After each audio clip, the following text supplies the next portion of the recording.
No, Betty, no. Don't make me... I say yes. It's got to be. And now and here, she's got to die. Betty. I say yes. Here, I'll hold her arm. All right, Betty, but... No, don't. I don't want to die.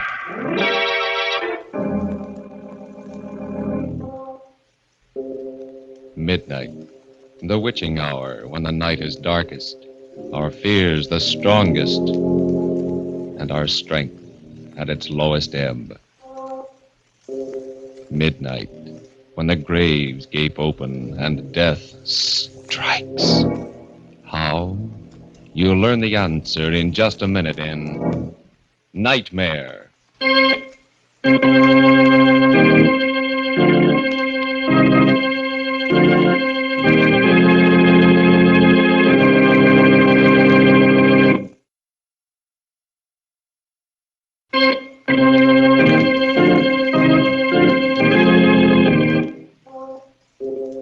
And now, Murder at Midnight. Tales of mystery and terror by radio's Masters of the Macabre. Our story by Joseph Ruscoll is one of the most terrifying and fantastic nightmares we've ever heard. Its title, Nightmare.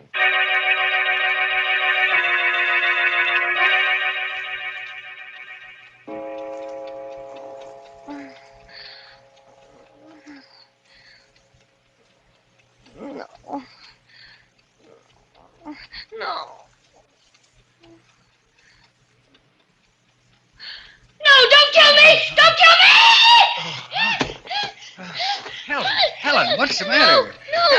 Helen, wake up, for Pete's sake. Hey, stop it, Helen, stop it. It's me, it's Ernie. What?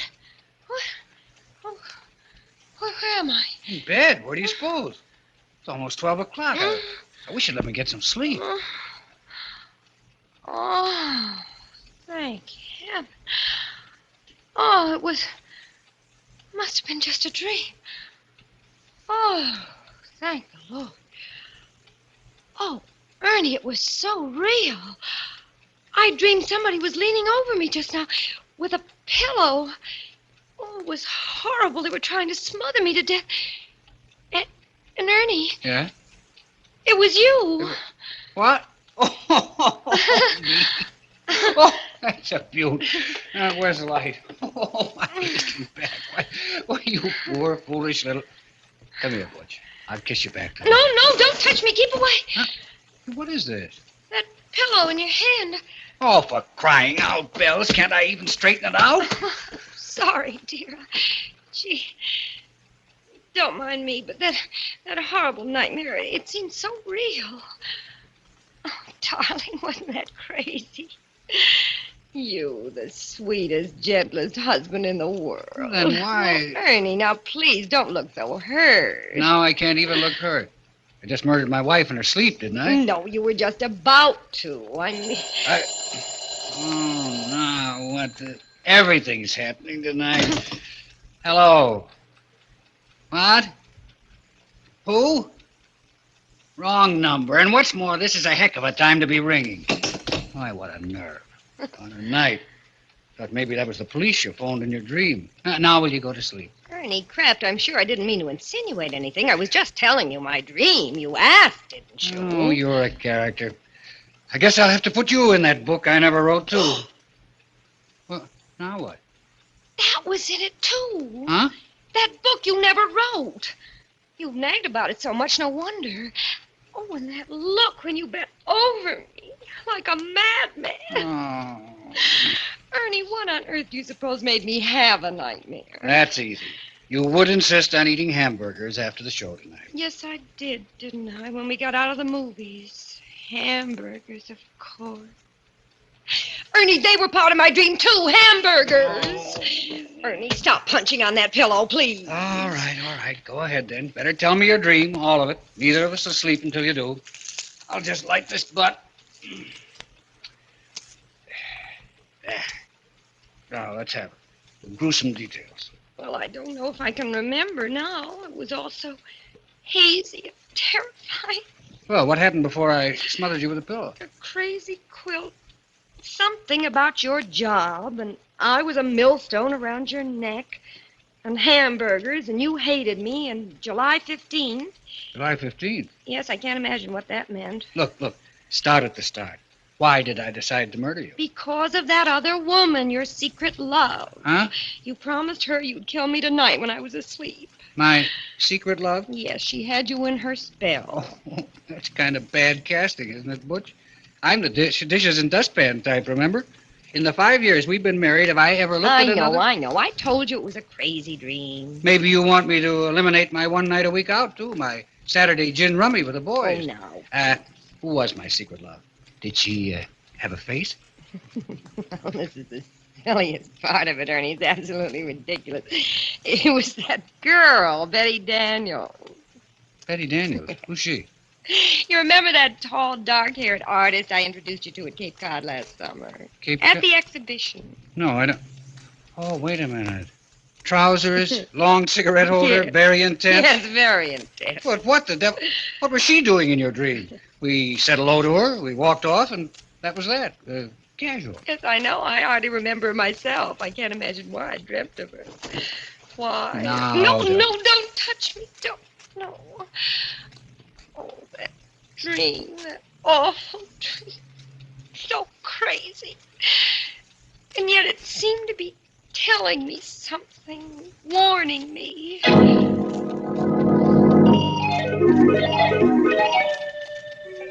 Strange and weird. You know how dreams are. First thing I remember is Provincetown and us looking at the art exhibition just the way we did last summer. Only now the picture was about 10 feet tall and hanging crooked. And then she came along. Betty Daniels. Just the way she did then. Hello, Helen.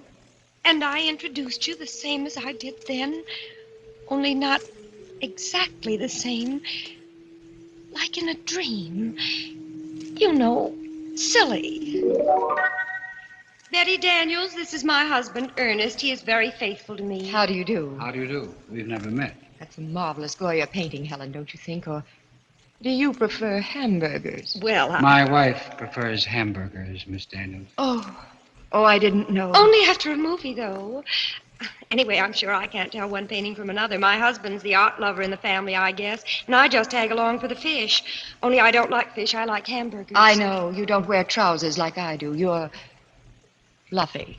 Betty and I met on the beach, Ernie. She's a painter. Our rowboats got tangled. That's how we met. Yes, it was all very casual. I hardly remember. Well.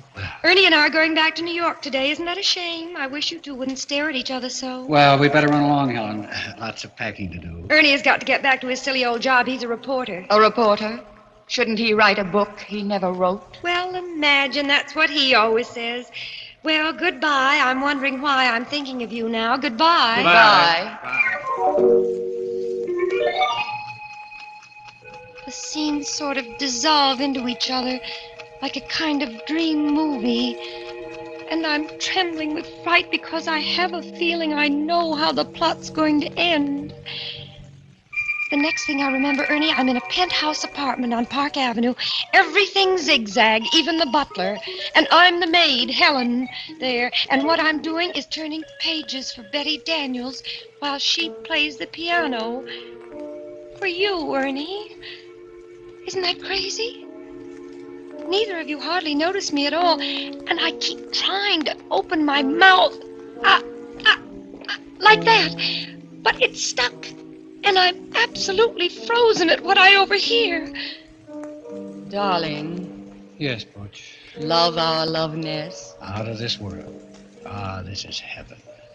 Ernie, do you ever call your wife Butch? Never. What gave you that idea? I hate the very sight of her. She's really a little You're ignoramus. telling me she prefers hamburgers. Ernie, do you think she suspects yet? Of course not. She thinks I'm at a gin rummy game. Darling, you're blind, but she's not. She knows. She knows. How'd she find out? You may go, Helen. Helen, do you hear me? Why don't you go? Answer me. Have you lost your tongue? Oh, well, there's murder in the air. How'd she find out, Betty? Tell me. Darling, do you suppose she doesn't know what happened last summer in Provincetown? After we all said goodbye, you came to look for your cigarette lighter. She knew you hadn't lost your lighter, that you'd come back to ask me for my New York telephone number. She knew? Of course, intuition. She knows we've been having a secret affair ever since. I can't go on like this. I'm tired of being just a gin-rummy excuse. Ernie, if you love me, you'll do what I promised. But I pity her so. Don't be a fool. Isn't it her fault you never wrote that book you never wrote? It's true. She wouldn't let me give up my job. She's a millstone around my neck. Then get rid of her, Ernie. Get rid of her, and I'll bring your genius to the world. I've plenty of money, and you can give up reporting and write that book. Fulfill your destiny. Fulfill my destiny. Oh, Betty, you'll help me. Yes, but only if you forget July 15th. You'll forget about July 15th.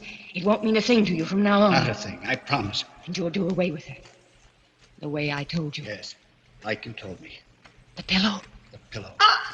Shh, don't let her hear. Just look at her standing there at the piano. You've been spying on us, Helen, haven't you? Haven't you?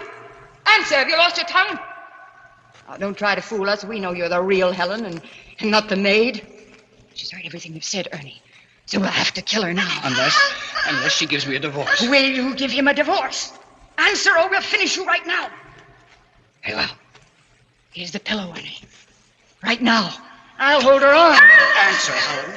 Don't make me do it. Answer, Helen. I pity you, but I hate you. You let her cry. Look at her. Stricken dumb. Her mouth's moving, but she's not saying anything. What are you trying to say? Helen, please don't make me do it. Will you give me a divorce? Tell me. Ernie, stop. Fools we are. Do you want her body found here? Well, hang for it. She's got to die. She's got to... No, not here. Not like this. There must be some other way. Later tonight, Ernie. After the movies. Hamburgers. She'll get hungry for hamburgers. She's bound to. The waiter will ask her how she wants them. That'll give you the clue. And then, when she's asleep... and they'll find her in her bed. The perfect crime. Don't you see, Ernie? Hamburgers.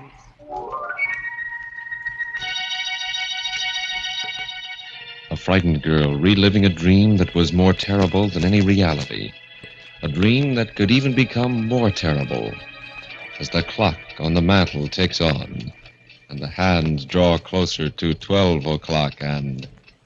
Murder at midnight.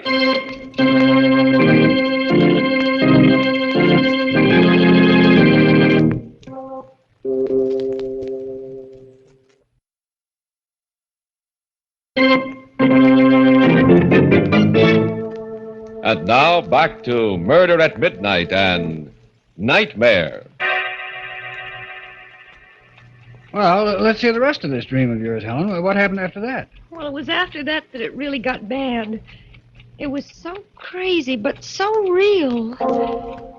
I don't know what stopped you, Ernie, kept you from killing me then, but you didn't. And still, I knew you were going to. You dragged me out into the street and then into a movie and then out again. And I looked at you and you were crying because you'd made up your mind to finish me off when we got home. You should have let me write that book, Helen. You should have. And I kept crying, I love you, Ernie. Don't kill me, please don't kill me tonight. But I've got to. I've got to. I pity you, but I've got to. And you pulled me along through the streets again. I was terrified. And then I saw a policeman and I cried to him, "Officer!" Yes? What is it, lady? Please save me. My husband here wants to kill me. Oh, wants to kill you, eh? Why, that's a crime. A felony. Oh, why are you joking? Don't joke about it. Do something, please. I'm frightened to death. Don't pay any attention to her, officer. She's dreaming. I'm not. Don't believe him. He wants to wait till I go to sleep tonight. And then as soon as I fall asleep... Oh, he's gonna- come now, lady. He wouldn't do it to you in your sleep. Why, you're cute. Not in her sleep now. Would you, mister? Of course not, officer. Not in her sleep. As a matter of fact, we're stopping off first for a hamburger. She's hungry. No, I'm not. I mean, I am, but I don't dare. I'm starving, but I don't dare. He's just waiting for me to order one, officer, to see what I'll say. And then he'll take me home and kill me. Oh, lady, stop. Sure, and you're breaking me heart. Come along, dear. No, officer, please protect me. Don't let him take me, Come please. along, I say. Darling. And then we were in the little lunchroom in our neighborhood, around the corner from our house, sitting on stools. The counterman came over to us. He winked at you, Ernie, and you winked back at him, and he said... Evening, folks. What do you have? You looked at me, but I shook my head. I shook my head, and the tears were streaming down my face. I tell you what, Joe. Make it 2 hamburgers.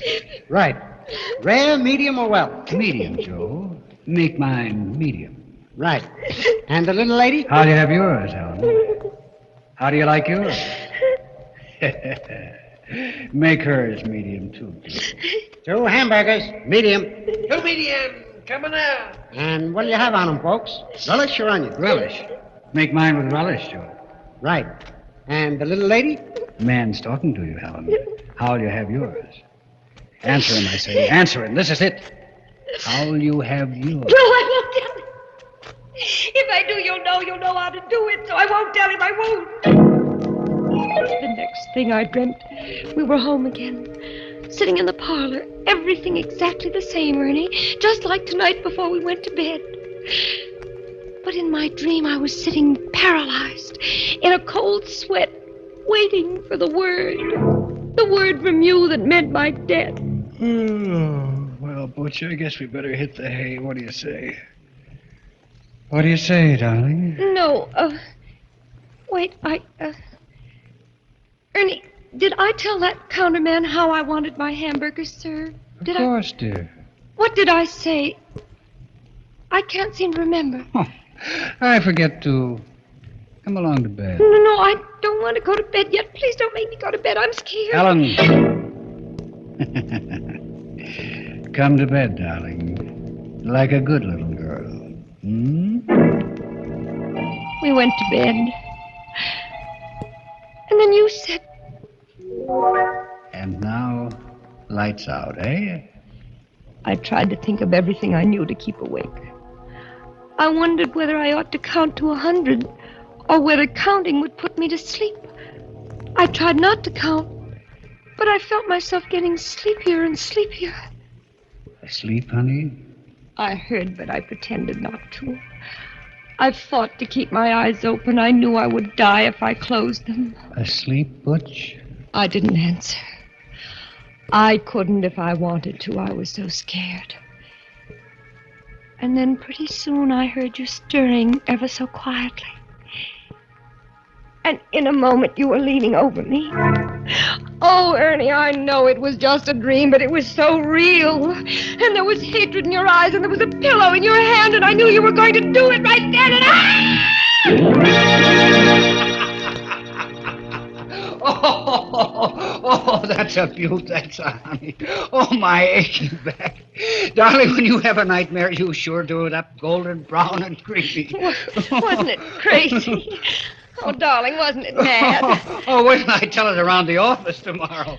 Oh, this is too good, kid. But, Ernie, how does a person have a horrible dream like that? What does it mean? Oh, it's a cinch. I'll interpret it for you, and without a dream book, You too. will? Well, go on then, Ernie, tell me. Okay, then here it is.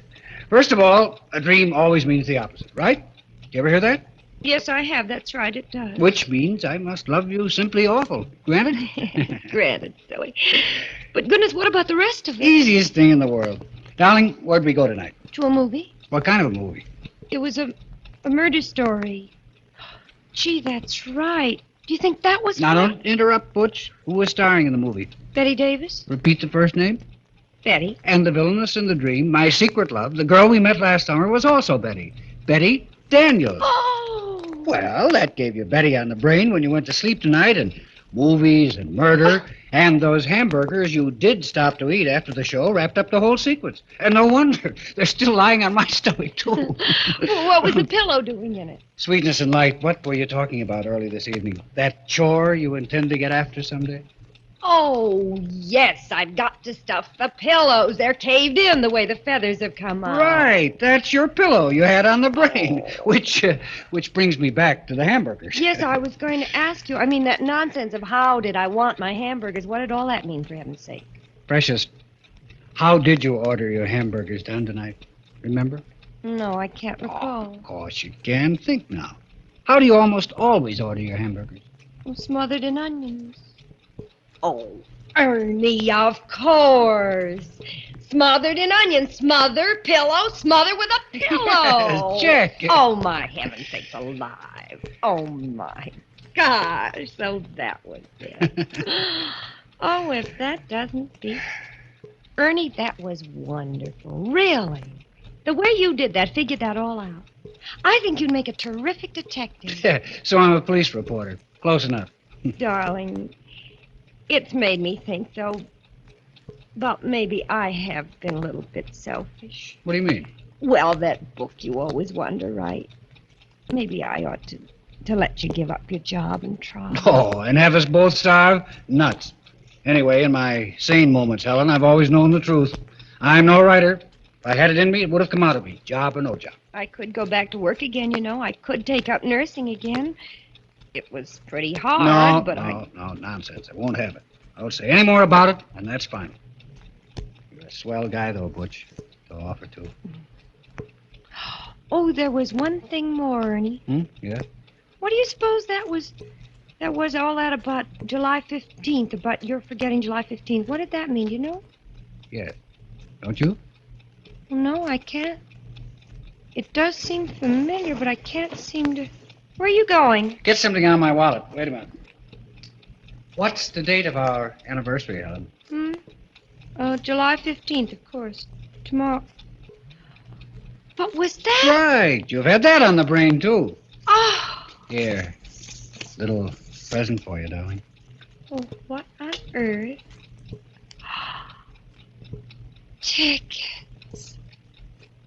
2 railroad tickets to Montreal. Right again. We're taking an anniversary trip. I wanted to surprise you when you woke up, but... Well, anyway, happy anniversary, baby. Oh, Ernie, oh, you great big precious darling. How can I ever... You didn't forget. You always did before, but this time you didn't. Oh, Ernie, I just can't stand it. First that dream, and then finding out that it did me just the opposite. No, Helen, don't. It's so sweet of you. I'm so thrilled. Montreal, where we had our honeymoon, and you haven't forgotten. Oh, Ernie, I do hope I've been a good wife to you. And if there's anything I ever... I mean, if you want me to, I can always change. Oh, darling, I wouldn't want you any different for the world. I want you to stay just the same sweet little girl I married. And now, let's get some shut-eye, huh? Lights out? All right. But I'm going to put the tickets right here under the pillow. And have a happy dream for a change. Ah. Good night, Butch. You haven't kissed me? Mm. Good night, dear.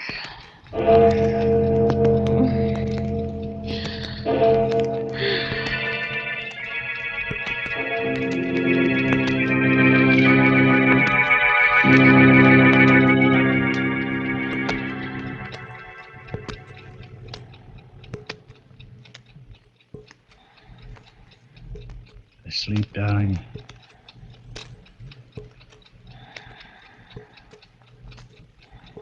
Darling, are you asleep?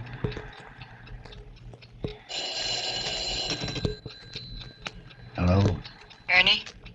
You shouldn't have phoned before, Betty. She was still awake. I had to know. Is it done? Not yet. You got the tickets? Yes, It has to be tonight. You promised. I know. Is she asleep now? Yes. Just gone off. Then what are you waiting for? Nothing. I'll do it now. Right now. As soon as I hang up. Putting down the phone, Ernie turns and picks the pillow off his bed. As the clock finishes striking 12. Murder at midnight.